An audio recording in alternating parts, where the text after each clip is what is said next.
It's been a long time. I should have left you without some reviews to watch through. Oh yeah. It's been a long time. I shouldn't have left you without some reviews to watch through. Yeah, so it's been a while. And I am back officially. I just want to say to everybody, thank you for your support. Thank you for, watching my videos. Thank you to all the people who subscribed, even though my last video, I think, if I'm correct, is about 8 months ago or even longer. There were some things that was going on in the real world.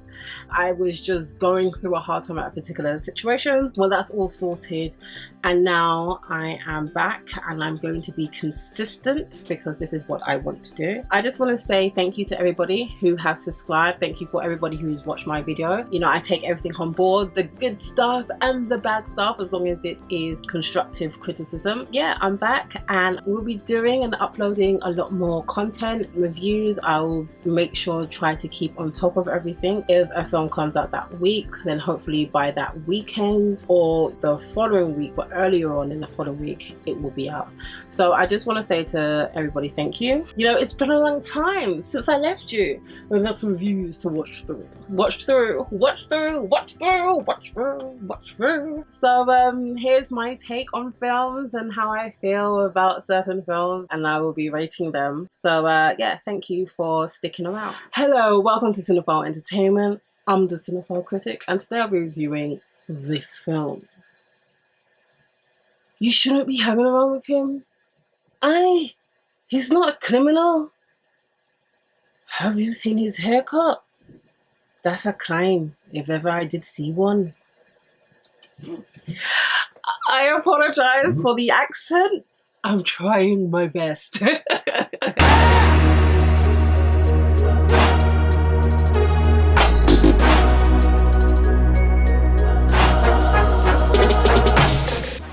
Beats is a film directed by Brian Welsh and stars Lon MacDonald as Spanner and Christian Ortega as Jono.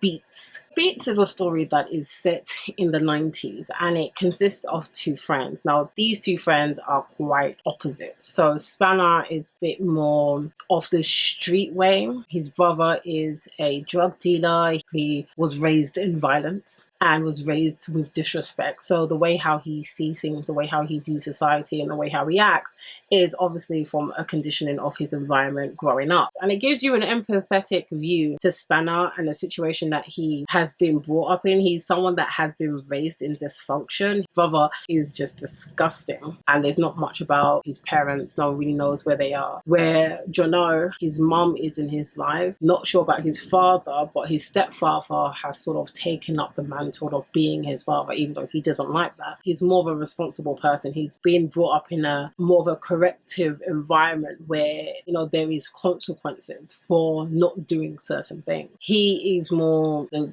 goody two shoes. I don't like actually using the goody two shoes. He's more responsible. Family requires a lot from him, and that's kind of how their dynamic is. These kids are around about teenage years, so I would say they're very much late teenage. Jono's family is moving within a week's time. Banner doesn't like that. Banner gets into it with his brother, takes some money, decides, well, if you're going, let's enjoy ourselves. Let's have the best night or the best time that we can. Decides to take the money and that they're going to have a great time. He has connections, gets in, and they go to an illegal way. It's sort of like a farewell. So that's kind of like the crux of the situation. It's really about their friendship. Throughout the story, throughout the narrative, you see why they are friends. You see how each of them balance the other one out. However, Banner, regardless of what you think, how you can empathize with his situation, he is still a bad influence. But we will get into it. So that's kind of like the crux of the film. Now, one of the things that this film does that is a very interesting artistic standpoint to take, it is in black and white. This film is filmed in black and white. And I was thinking when I was watching this film, throughout my thought process, I was like, was it necessary? Because one thing that black and white does, obviously it has an artistic expression to it. It also makes the film seem very nice and crisp. The contrast between the shades and the cinematography on a black and white film is quite interesting. It makes things not as dirty. It crisps up certain things, but then it draws out certain other things where maybe if you had color, your attention will be taken away. But I thought it was quite interesting that filmmaker chose to do it in a black and white aesthetic. There are other characters in this film, but they don't matter as much. The film is really centered around these two friendships. I find very interesting their dynamic. Now, I've been in a situation, and to some extent, I understand the relationship between Spanner and Jono, and I feel that their dynamic is very interesting because neither of them fits into each other's world. But when they are on a type of Switzerland land, neutral land, that's when their friendship really does blossom and grow. Spanner is too reckless. He is a liability, and he's too impulsive to be able to be in Jono's world the way how family didn't really show him having much friends because he's sort of like alone. He kind of keeps his head down and stays away from the BS. Jono would not be able to survive in Spanner's world because he's not violent enough. He's too passive and he doesn't like to be in trouble. He likes to just kind of sort of keep out of that, and he likes to do the right thing. If his parents correct him, he does actually listen to them. He's not like trying to rebel like hard. That's not what Jono is about. So the only way how this friendship can actually exist is on neutral ground, and neutral ground is when they are together. There's no one else, because when there is Spanner's crowd, Jono doesn't do well in that environment, and when Jono is around his crowd, Spanner doesn't do well because obviously the type of person he is, the light is shone a lot more harsher upon him, and you can just feel the criticism that takes place. So in order for their friendship to actually work, they have to be on neutral ground. In that situation, you understand why Jono will hang around with someone like Spanner and why Spanner will hang around with someone like Jono.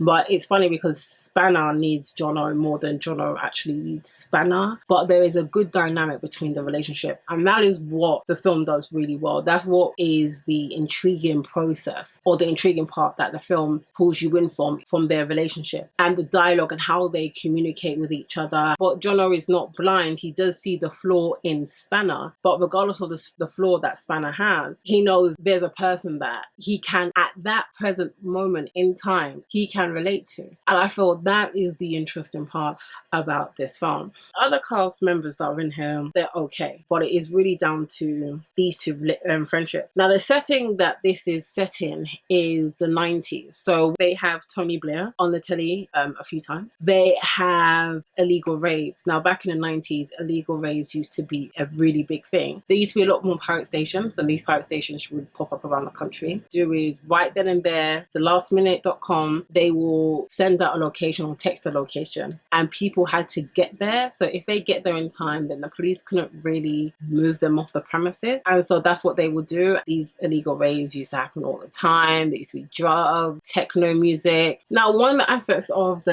storyline that I didn't think makes sense, the one about his brothers. They're traveling to an illegal rave. He knows that his brother, Spanner, has stolen his money. And for me personally, it doesn't make sense for his brother to travel all that way. There's a long way to an illegal rave to hopefully see his brother to then do what exactly? I know some things are done to raise the tension, but it doesn't make sense. And sometimes when things doesn't make sense, but you're doing it in terms of a plot device, or you're doing it in terms to heighten the tension in a particular scene, sometimes those things have to be forgotten about and not done. Because Spanner doesn't have anywhere else to go. It's not like he knows a lot of people. It's not like he's traveled and he's gone here and there. Brother will probably have more a way of taking his time to come back home. So Spanner doesn't have anything. He's gonna have to come back home eventually. Why don't you just wait until he comes back home? But they don't do that. They make the brother go all the way up there with a mean face, hoping to see his brother in a rave that has potentially thousands of people there. I just hate that type of film filmmaking. I just wish that type of trope doesn't happen because it does let down the film. There's certain parts in this film, if they didn't do that, it would, I personally think it would have been much better. But there's certain film tropes,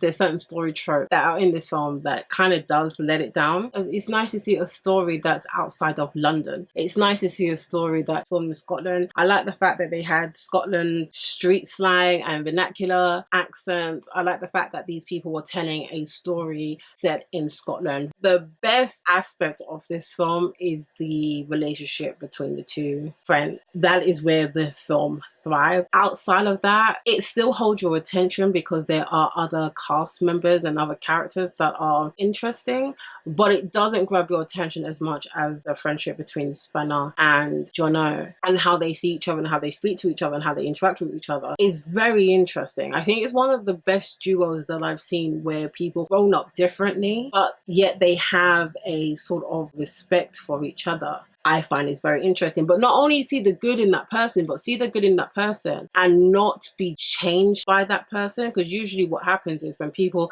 are presented as bad influence, that person, the bad influencer, starts changing the person who is more meek and passive. And in this one, that doesn't really happen. But he doesn't change in a way where it's negative. It's more in a way of, or since I'm moving, okay, fine, do this. Let's just have this experience and get over and done with. And that's kind of what he does. I actually really like Beat for the most part. There are some parts that I didn't like, some of the storylines, some of the characters. No, I rate this film as eye for intriguing. Have you seen this film? What did you think about this film? If you have, please let me know. And I just want to say thank you for watching my review. If you like what you saw, then please subscribe down here. If you're thinking, hang on, I need to see more of you, then hopefully I will see you again. And remember, until next time, keep safe. Bye.